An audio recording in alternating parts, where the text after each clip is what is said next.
আসসালামু আলাইকুম সবাইকে। আশা করি সবাই ভালো আছেন। আজকে রেসিপিতে থাকছে হোটেল স্টাইলে মুগ ডাল রান্না। খুব সহজভাবে আমি রেসিপিটি করে দেখাবো। যদি ভিডিওটি শেষ পর্যন্ত দেখেন, আমার বিশ্বাস রেসিপিটি আপনাদের অনেক ভালো লাগবে। আর ভালো লাগলে লাইক, শেয়ার আর কমেন্ট করতে ভুলবেন না। তাহলে চলুন আমরা ঝটপট রেসিপিটি দেখে নেই। প্রথমেই আমরা আমাদের মুগ ডালটা ভেজে নিতে হবে। আমি এখানে হাফ কাপ মুগ ডাল নিয়েছি। এটা আমি হালকা করে ভেজে নিব। খেয়াল রাখবেন যেন পুড়ে না যায়। মিডিয়াম হিটে 4-5 মিনিট একটু টেলে নিতে হবে। দেখুন মুগ ডালের কালার আস্তে আস্তে চেঞ্জ হয়ে আসছে। এবার এটি নামিয়ে একটি পাত্রে পানিতে ভিজিয়ে রাখতে হবে 30 মিনিট অথবা 1 ঘন্টা। হাতে সময় না থাকলে না রাখলেও চলবে। অন্যদিকে আমি 3টি ডিম সিদ্ধ করে নিচ্ছি। এটি ডিম ছাড়াও রান্না করা যায়। এবার একটি কড়াইতে পরিমাণ মতো তেল দিয়ে এর মধ্যে পেঁয়াজ কুচি দিয়ে নেড়ে দিতে হবে। এরপর আদা রসুন বাটা দিয়ে দিতে হবে, 1 টেবিল চামচ দিলেই হবে। এরপর একটু ভেজে নিয়ে এর গরম মশলাগুলো দারুচিনি, তেজপাতা একটি, এলাচ 2টা দিয়ে নেড়ে এবার শুকনো উপকরণগুলো দিয়ে দিতে হবে। শুকনো মরিচের গুঁড়া 1.5 চা চামচ, হলুদের গুঁড়া, ধনিয়া গুঁড়া, জিরা গুঁড়া সবগুলোই 1 চা চামচ দিতে হবে।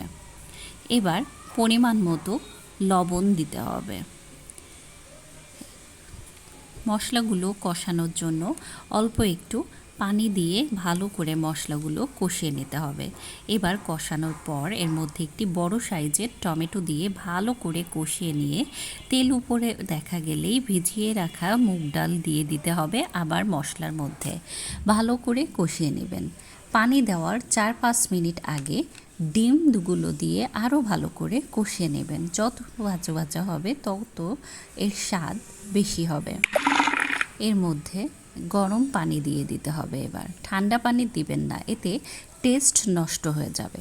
ফুটে উঠলেই কাঁচা মরিচ দিবেন ফ্লেভারের জন্য। হালকা চিড়ে দিতে হবে।